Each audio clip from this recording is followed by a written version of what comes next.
प्रतिनिधी विक्रांत शिंदे सध्या आपल्यासोबत जोडले गेलेले आहेत। विक्रांत, आता मजल दर मजल करत हे सगळे मराठा बांधव मुंबईमध्ये येतील, रोड मॅप तयार झालेला आहे, काय नेमका उत्साह दिसतोय सध्या या सगळ्या मराठा बांधवांमध्ये?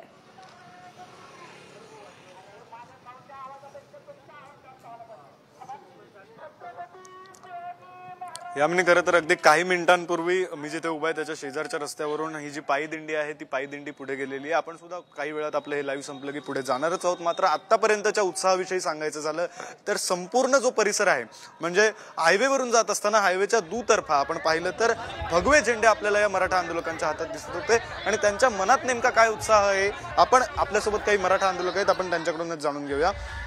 काय सांगाल, आता पायी दिंडीला सुरुवात झालेली आहे, मुंबईकडे मनोज जरांगेंनी कूच केलेली आहे, तुम्ही सगळे सुद्धा मुंबईला जाणार आहात, कशा प्रकारचा उत्साह आहे, काय भावना आहे? एक उत्साह खूप मोठा आहे। आता आम्ही मुंबईला आरक्षण घेतल्याशिवाय मुंबईला चाललो, पण आरक्षण घेतल्याशिवाय मुंबईहून तसं रिकामी आहे ती वापस येणारच नाही आणि हे आमचं मोर्चा सरकारला न परवडणार असणार आहे। तुम्ही म्हणताय आता आरक्षण मिळवल्याशिवाय मुंबईवरून परत येणार नाही, मात्र मुंबईत किती दिवस राहण्याची तयारी केली, काय सामान सुमान? जोपर्यंत आरक्षण भेटत नाही तोपर्यंत आम्ही मुंबईहून रिटर्न येणार नाही। काय सामान सुमान सोबत? जे लागन ते धान्य पूर्ण सोबत घेतलेले, पाणी गावाकडून आणून द्यायले, पूर्ण संसार सोबत असले म्हणून। हो, आता इथून पुढे मनोज जरांगेंसोबत पूर्ण चालत जाणार आहात? पूर्ण चालत जाणार आहे। मग आम्ही मानव तालुक्यातून कमीत कमी 20 गाड्या आल्या।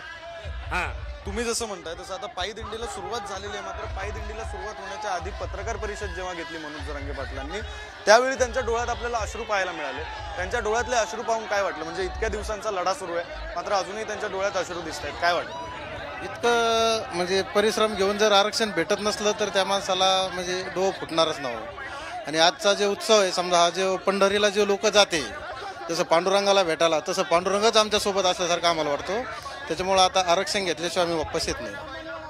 या सगळ्या संदर्भात मनोज जरांगे पाटलांनी मागे असं म्हटलं होतं की मराठा आमदार मराठा नेते जे आहेत मराठा नेते जे आहेत त्यांनी जर पाठिंबा दिला नाही तर मग आपण काय करायचं ते पुढच्या निवडणुकीत दाखवून देऊ। म्हणजे मराठ्यांनी मराठा आमदारांना किंवा जे कोणी पाठिंबा देणार नाही त्यांना निवडणुकीत जागा दाखवायची असं मनोज जरांगे पाटील म्हटलं। त्या संदर्भात काय भूमिका असेल ते आता नाही सांगू शकत, होईल अगोदर तिथे गेल्यावर काय काय नाही कळलं। आता एक तिथं आमची सुरुवात तर होऊन द्या, मग कळलं काय ते मुंबईला।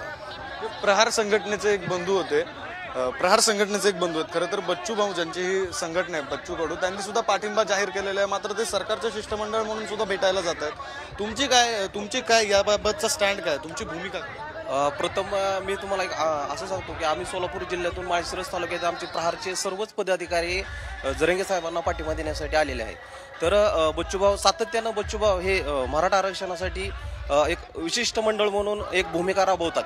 ह्याच्यामध्ये जे मुख्यमंत्री साहेबांनी जे काय त्यांच्यावर दबाव दिलेला आहे किंवा जरंगे साहेबांचे काय दोघांनी जे सांगितलेलं आहे ह्याच्यामध्ये 100%च बच्चूभाऊ हे पूर्णपणे जरंगे साहेबांना आणि मराठा समाजाला न्याय देण्याचं काम करणार। आणि प्रहार ज्यावेळेस कुठल्याही गोष्टीमध्ये प्रहार उतरतं त्या टायमाला सर्वच महाराष्ट्र राज्य असेल किंवा देशाला सर्वांना माहीत आहे की आदरणीय बच्चूभाऊंचा जो का एक घेतलेला जो विडा असतो किंवा घेतलेला जो शब्द आहे तो माघारी भाऊ कधी घेत नाही। ते बच्चू कडूंचा आणि प्रहार संघटनेचा मराठा आरक्षणाच्या मागणीला पाठिंबा असं तुम्ही म्हणताय। आता 20 तारखेला म्हणजे आज चालायला सुरुवात केली, 26 तारखेला मुंबईत पोहोचायचंय।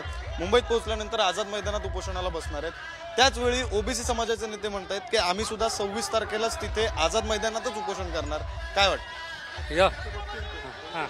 ते त्यांचं बरं राहील, त्यांचा आमचा लढा हा आमचा लढा आहे, ते ओबीसीचा आमचं काही घेणं देणं नाही, हा आमचा हक्काचा लढा आहे। आम्ही मराठा जो आहोत तर आम्ही त्यांचा कधीच विरोध केला नाही। ते जर विरोध करीत असलं तरी बी आम्ही त्याला विरोध करणार नाही। हा जो आमचा लढा आहे तो आमचाच लढा आहे। विक्रांत, खरं तर या सगळ्या प्रतिक्रिया तुम्ही पोहोचवता आहात, तुम्ही असे सोबत राहा, आणखी काही प्रतिक्रिया सुद्धा तुमच्याकडून जाणून घ्यायच्यात मात्र